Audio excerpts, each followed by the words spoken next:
திருவாலங்காடு காவல் நிலையத்தில் 1 மணி நேரமாக டிஎஸ்பி தமிழரசி தீவிர விசாரணை மேற்கொண்ட நிலையில் ஏடிஜிபி சிறையில் அடைக்கப்பட்டுள்ளார்.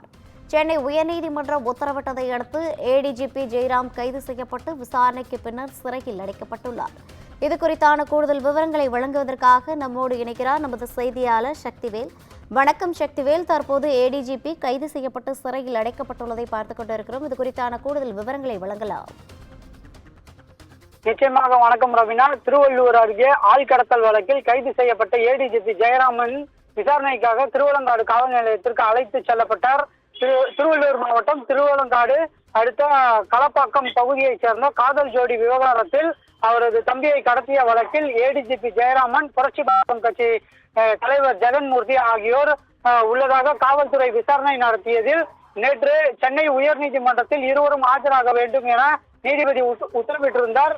அதனைத் தொடர்ந்து வழக்கை விசாரித்த நீதிபதி ஏடிஜிபி ஜெயராமனை கைது செய்ய வேண்டும் என நீதிமன்றம் உத்தரவை அடுத்து பலத்த பாதுகாப்போடு திருவலங்காடு காவல் நிலையத்தில் அழைத்து வந்து விசாரணை செய்யப்பட்டது.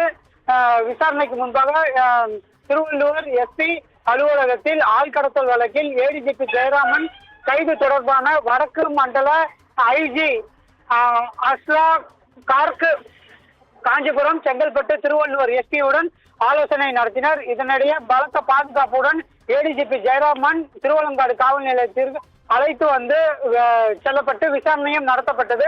பின்னர் 1 மணி நேரம் விசாரணைக்கு பிறகு திருத்தணி குற்றவியல் நீதிமன்ற நீதிபதி வெங்கடேசன் முன்னிலையில் ஆஜர்படுத்தி புழல் சிறையில் அடைத்தனர். ரவினா, கூடுதல் விவரங்களை வழங்கியமைக்காக நன்றி சக்திவேல்.